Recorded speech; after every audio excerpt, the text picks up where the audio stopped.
भारतीय वजीर आजम नरेंद्र मोदी अपने 11 साल इक़्तिदार के मुश्किल तरीन दौर से गुजर रहे हैं। एक तरफ भारत के अहम इत्तेहादी और खुद नरेंद्र मोदी के दोस्त ट्रंप के रवैये और धमकियों ने भारत को सिफारती मुश्किल में डाल दिया है, और दूसरी तरफ पिछले 11 सालों में पहली दफा भारतीय ओपोजिशन मजबूत और ज्यादा मुत्तहिद नजर आ रही है। और इन मुश्किल तरीन हालात में वजीर आजम मोदी को 3 महीने बाद भारत की अहम रियासत बिहार में इंतखाबी मार्के का भी सामना होगा, और बिहार इलेक्शन के नताइज को वज़ीर आज़म मोदी के सियासी मुस्तकबिल के लिए बहुत अहम करार दिया जा रहा है। और अभी से ओपोजिशन धांधली के खदशात का इजहार कर रही है, और अब मोदी हुकूमत ने ओपोजिशन से निपटने के लिए रियासती मशीनरी का इस्तेमाल शुरू कर दिया है। गुज़िश्ता हफ्ते भारतीय ओपोजिशन लीडर और कांग्रेस के रहनुमा राहुल गांधी ने इंतखाबात में मुबैना धांधली के संगीन स्कैंडल से पर्दा उठाया था और वोटर लिस्टों में बेज़ाब्तगियों और वोटर चोरी की निशानदही की थी, जिसके बाद आज ओपोजिशन जमातों पर मुश्तमिल अलायंस इंडिया अलायंस के अरकान पार्लियामेंट ने वोट चोरी के खिलाफ इलेक्शन कमीशन तक एहतजाज किया। अरकान पार्लियामेंट इलेक्शन कमीशन के ऑफिशियल से मुलाकात भी करना चाहते थे, मगर इसके बरक्स दिल्ली पुलिस ने राहुल गांधी और प्रियंका गांधी समेत मुतअद्दिद ओपोजिशन रहनुमाओं को गिरफ्तार कर लिया। काफी देर तक उन्हें हिरासत में रखा और फिर बाद में उन्हें छोड़ दिया गया। आज दिन में जब राहुल गांधी समेत ओपोजिशन अरकान को हिरासत में लिया गया, तो हिरासत में लिए जाने के बाद राहुल गांधी का कहना था कि वोट चोरी की सच्चाई अब मुल्क के सामने है। यह सियासी नहीं बल्कि आइन और वन मैन वन वोट की लड़ाई है। वो एक्चुअली बात नहीं कर सकते, रियलिटी ये है, क्योंकि सच्चाई देश के सामने है। और ये जो लड़ाई है ये राजनीतिक नहीं है, ये कॉन्स्टिट्यूशन की लड़ाई है, कॉन्स्टिट्यूशन को बचाने की लड़ाई है, वन मैन वन वोट की लड़ाई है। इसीलिए हमें साफ प्योर वोटर लिस्ट चाहिए। इसी तरह प्रियंका गांधी और दीगर खवातीन अरकान पार्लियामेंट भी मोदी हुकूमत के खिलाफ नारे लगाती नजर आई और वजीर आजम मोदी को बुज़दिल करार दिया। कायर है, सरकार कायर है। नहीं चलेगी, नहीं चलेगी, नहीं चलेगी, नहीं चलेगी, नहीं चलेगी। अरे मोदी शराब कायर है, कायर है, कायर है। बंद करो, बंद करो, बंद करो। चुनाव आयोग मुर्दाबाद, मुर्दाबाद, मुर्दाबाद, चुनाव आयोग मुर्दाबाद, मुर्दाबाद, मुर्दाबाद। ओपोजिशन अरकान को दिल्ली पुलिस की जानिब से पुलिस स्टेशन मुंतकिल किया गया, फिर हिरासत में रखने के बाद छोड़ दिया गया। हिरासत में लिए जाने से पहले राहुल गांधी ने भी ये भी कहा था कि इंतखाबात में धांधली का मामला सिर्फ बेंगलोर तक महदूद नहीं है। हिंदुस्तान की डेमोक्रेसी की हालत देखिए। 300 एमपीज इलेक्शन कमीशन से मिलना चाहते हैं और कहते हैं कि हम डेलीगेशन लेके आएंगे, हम आपको एक डॉक्यूमेंट देना चाहते हैं। इलेक्शन कमीशन कहता है नहीं, 300 एमपीज नहीं आ सकते हैं। तो यही हालत है, क्योंकि डरते हैं। 300 एमपीज आ गए और वहाँ पे सच्चाई निकल आई और हमने उनको थोड़ा जो उनके काम की सच्चाई दिखा दी। That is why. एक और बात, आप ये मत सोचिए कि सिर्फ बेंगलोर में हुआ है, ये देश में अलग अलग कंस्टिट्यूएंसीज में हुआ है। और इलेक्शन कमीशन जानता है कि वो उसका जो डेटा है वो फटेगा, जो उसको अभी वो कंट्रोल करने की कोशिश कर रहा है, छुपाने की कोशिश कर रहा है, उसको हम निकाल देंगे, ठीक है, और वो फटेगा, वो जानता है। भारतीय ओपोजिशन के इस एहतजाज में कांग्रेस रहनुमा शशि थरूर भी शरीक थे, जो ऑपरेशन सिंदूर के मामले पर पार्टी लाइन से हटकर मोदी हुकूमत की हिमायत कर रहे थे। ताहम वोट चोरी के हवाले से आज शशि थरूर ने कहा कि राहुल गांधी ने कुछ संजीदा सवाल उठाए हैं, जिनका संजीदा जवाब मिलना चाहिए। इलेक्शन कमीशन को इन सवालों का जवाब देना चाहिए। He has raised some serious questions. They deserve serious answers. The Election Commission, I believe, not only has a responsibility to the nation, but it has a responsibility to itself. That there should not be any doubts left in the minds of the public about this entire credibility of our elections. The elections matter to the whole country. The Election Commission should take the questions and address them, rather than insisting on formalities. Opposition जमात Shiv Sena UBT के सरबराह उदय ठाकरे ने opposition अरकान की हिरासत पर कहा कि हमारा एहतजाज इलेक्शन कमिश्नर के खिलाफ है। इसमें हुकूमत क्यों बीच में आ रही है हमें पता नहीं है। इसका मतलब साफ है कि अपनी चोरी छुपाई जा सके। दिल्ली में इंडिया आघाड़ी के सारे सांसद चुनाव आयुक्त को मिलने जा रहे थे, उनके सामने जाकर हम आंदोलन करना चाहते थे। बीच रास्ते में उन्हें रोका गया और पुलिस स्टेशन में जाकर अरेस्ट कर दिया गया। ये तो मुझे ऐसे लगता है कि हमारा आंदोलन इलेक्शन कमिश्नर के खिलाफ है। इस बीच में सरकार और भाजपा क्यों आ रही है हमें पता नहीं। इसका अर्थ साफ है कि जो उन्होंने चोरी की है उसको छुपाना चाहते हैं, जो चोर है उनको वो रक्षण उनका करना चाहते हैं। मुझे ये उम्मीद थी कि भले प्रधानमंत्री तो कभी आमने सामने आते नहीं, उनकी ओर से कुछ 2-4 मंत्री सामने आकर इनके साथ कुछ विचार विमर्श उन्होंने किया होता तो और चर्चा की होती तो रास्ता निकल आता था। लेकिन उनको चोरी छुपानी है, इसका अर्थ साफ है कि उन्होंने चोरी की है। भारतीय अपोजिशन जमातें सिर्फ गुज़िश्ता इलेक्शन में धांधली पर ही एहतजाज नहीं कर रही हैं, बल्कि वो रवां साल नवंबर में भारतीय रियासत बिहार में होने वाले इलेक्शन में भी धांधली के खदशात जाहिर कर रही हैं। भारतीय इलेक्शन कमीशन ने अपोजिशन की सख्त मुखालफत के बावजूद मुतनाज़ स्पेशल इंटेंसिव रिवीजन के तहत बिहार में इलेक्शन से पहले वोटर लिस्टों पर नज़रसानी की है और नज़रसानी शुदा वोटर लिस्टें जारी कर दी हैं, जिस पर अपोजिशन जमातें शदीद एहतजाज कर रही हैं। स्पेशल इंटेंसिव रिवीजन यानी SIR के हवाले से BBC में तफसीली रिपोर्ट शाया हुई है, जिसमें इस नज़रसानी के बाद बिहार की वोटर लिस्टों में सामने आने वाली संगीन बेज़ाबगियों की तफसीलात शामिल हैं, जिसमें ख़ास तौर पर बताया गया है कि मुबैना तौर पर मुसलमान वोटरों की तादाद कम की गई है। गीता पांडे की रिपोर्ट के मुताबिक चंद रोज पहले भारत के इलेक्शन कमीशन ने शुमाली रियासत बिहार में होने वाले इंतखाबात से पहले उबूरी वोटर लिस्टें जारी की थी।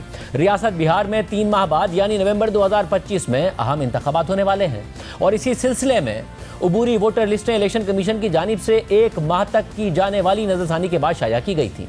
लेकिन अपोजिशन जमातों और इलेक्शन से मुतालिका मामलात पर नजर रखने वाली तंजीमों का कहना है कि ये अमल जल्दबाजी में मुकम्मल किया गया है, जबकि बिहार से ताल्लुक रखने वाले कई वोटर्स ने BBC को बताया कि इन फहरिस्तों में न सिर्फ गलत तस्वीरें शामिल की गई हैं, बल्कि कसीर तादाद में वो अफराद भी इन लिस्टों का हिस्सा हैं जो वफात पा चुके हैं। इलेक्शन कमीशन की जानिब से वोटरों के जामे नजरसानी के इस खुसूसी अमल को SIR कहा गया है और ये 25 जून से 26 जुलाई तक जारी रहा था। भारतीय इलेक्शन कमीशन के मुताबिक इस दौरान एहलकारों ने रियासत बिहार के दर्जशुदा 7 करोड़ 89 लाख वोटरों के घरों में जाकर उनका डेटा चेक किया।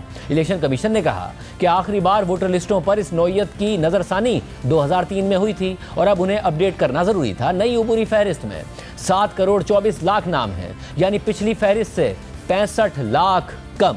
इलेक्शन कमीशन का कहना है कि उन 65 लाख अफराद में से 22 लाख अफराद फौत हो चुके हैं। 7 लाख वोटर ऐसे थे जिनके नाम 2 बार दर्ज थे, जबकि इस दौरानिये में 36 लाख वोटर बिहार छोड़कर दूसरी रियासतों में मुंतकिल हो गए थे और वहीं अपना वोट रजिस्टर करवा लिया था। इन फहरिस्तों में दुरुस्तगी के लिए दरख्वास्तें 1 सितंबर से दी जा सकती हैं और अब तक 1,65,000 से ज़्यादा दरख्वास्तें मौसूल भी हो चुकी हैं। इलेक्शन कमीशन ने बताया कि ऐसा ही जायज़ा पूरे मुल्क में तकरीबन 1 अरब वोटरों के डेटा की जांच के लिए किया जाएगा। BBC की रिपोर्ट के मुताबिक अपोजिशन जमातों ने इल्ज़ाम लगाया है कि इलेक्शन कमीशन ने जानबूझकर बहुत से वोटरों के नाम फहरिस्तों से निकाले हैं, खासतौर पर उन मुसलमान वोटर्स के नाम जो बिहार के 4 सरहदी इजला में बड़ी तादाद में रहते हैं। अपोजिशन का इल्ज़ाम है कि यह सब इसलिए किया गया ताकि वज़ीर आज़म नरेंद्र मोदी की पार्टी BJP को इंतखाबात में फ़ायदा हो। इलेक्शन कमीशन और BJP ने ये इल्ज़ामात मुस्तरद कर दिए हैं। BBC के सवालात पर इलेक्शन कमीशन ने 24 जून का अपना हुक्मनामा और 27 जुलाई का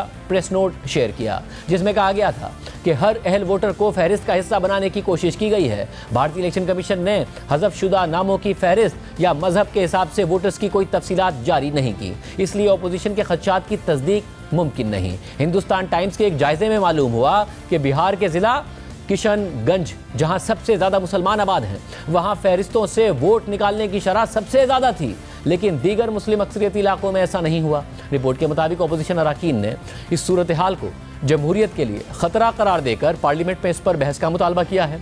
पार्लियामेंट के बाहर मौजूद मुजाहिरीन ने इस मौके पर SIR वापस लो और वोट चोरी बंद करो जैसे नारे लगाए। इन फहरिस्तों के खिलाफ सुप्रीम कोर्ट से भी रुजू किया गया है, जो इस मामले की समाअत कर रही है। भारत में इलेक्शन के इस्लाहाती इदारे ADR के नुमाइंदे जगदीप छोकर ने BBC से कहा कि ये अमल असेंबली के इंतखाबात से सिर्फ 3 माह पहले हो रहा है और इसे मुकम्मल करने के लिए काफ़ी वक्त नहीं दिया गया। उनके मुताबिक रिपोर्ट से वाज़ेह है कि डेटा इकट्ठा करने में बेज़ाबगियाँ और संगीन गलतियाँ हुई। अदालत में ADR ने मौक़िफ़ इख्तियार किया कि ये अमल लाखों असल वोटरों को वोट के हक़ से महरूम कर देगा, ख़ासतौर पर बिहार जैसी गरीब रियासत में जहाँ बड़ी तादाद में पसमानदा तबक़ात रहते हैं। उनका कहना है कि SIR लोगों पर शहरियत साबित करने का बोझ डाल रहा है और वो भी एक मुख्तसर मुद्दत में खुद और अपने वालिदैन के कागजात जमा करा के, जो गरीब मजदूरों के लिए तकरीबन नामुमकिन है। जब उबूरी फहरिस्त जारी हो रही थी तो BBC की एक टीम पटना और आसपास के देहातों में गई ताकि लोगों से इस बारे में बात कर सके।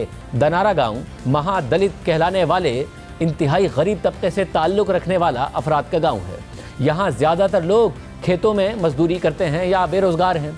घरों की हालत ख़राब है, तंग गलियाँ और खुले नाले हैं और मकामी मंदिर के पास बदबूदार पानी का तालाब है। ज़्यादातर लोगों को SIR या इसके असरात के बारे में कुछ इल्म नहीं था और कई को शक था कि इलेक्शन कमीशन के अहलकार उनके घरों तक पहुँचे भी नहीं, लेकिन वो अपने वोट को कीमती समझते हैं। वहाँ रेखा देवी ने बीबीसी को बताया कि वोट डालने का हक खोना तबाहकुन होगा, ये हमें मजीद गुर्बत में धकेल देगा। एक और गांव में कई मर्दों ने बताया कि उन्होंने SIR के बारे में सुना और फॉर्म भी जमा कराए, साथ ही 300 रुपए खर्च करके नई तस्वीरें भी बनवाई। रिटायर्ड टीचर तरकिशोर सिंह ने कहा कि ये सब गड़बड़ है। उन्होंने अपने खानदान की तफसीलात वाले सफ़हात दिखाए जिनमें उनके मुताबिक कई गलतियां थी, जैसा कि उनके नाम के सामने किसी और की तस्वीर मौजूद थी। उन्होंने बताया कि मुझे नहीं मालूम कि ये किसकी तस्वीर है। उनकी बीवी और बेटे की तस्वीरें भी गलत थीं और दूसरे बेटे के नाम के साथ तो किसी नामालूम औरत की तस्वीर थी। उन्होंने बताया कि उनकी बहू जूही कुमारी के वोट में शौहर के खाने में उनके बेटे के बजाय उन्हीं का नाम दर्ज है। दूसरी बहू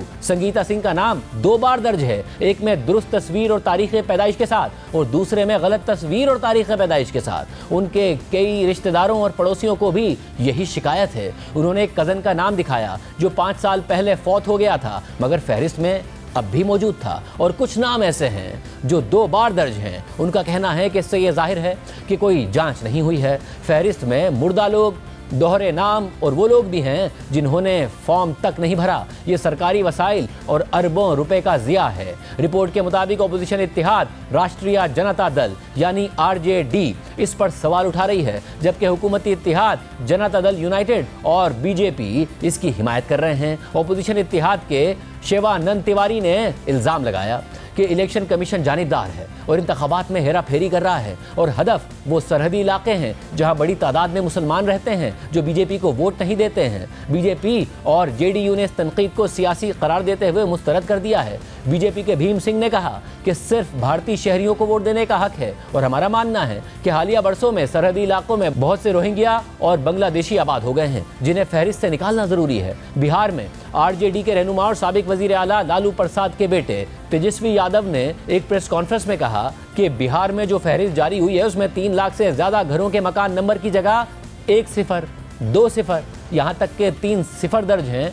ये कोई मजाक है? मेरे ख्याल से इलेक्शन कमीशन को चीज़ों को अपनी अना का मसला नहीं बनाना चाहिए। रिपोर्ट के मुताबिक इलेक्शन कमीशन की फहरिस्त का मजाक उड़ाते हुए भारतीय फोक गुलकारा नेहा सिंह राठौर ने लिखा कि इलेक्शन कमीशन के मुताबिक दुनिया में सबसे उम्र दराज लोग बिहार में रहते हैं, जिसमें ममता देवी की उम्र 124 साल, आशा देवी की उम्र 120 साल और मंतोरिया देवी की उम्र 119 साल बताई गई है। बिहार के इलेक्शन में मुबैना धांधली के इल्जाम अभी से लगना शुरू हो गए हैं और ये इस लिहाज से भी ज़्यादा अहम है क्योंकि गुज़िश्ता हफ्ते ही राहुल गांधी ने आम इंतखाबात में धांधली के जो तरीके दिखाए थे उनमें भी यही पैटर्न नजर आया था जो बिहार की नज़रशुदा वोटर लिस्टों में नजर आ रहा है।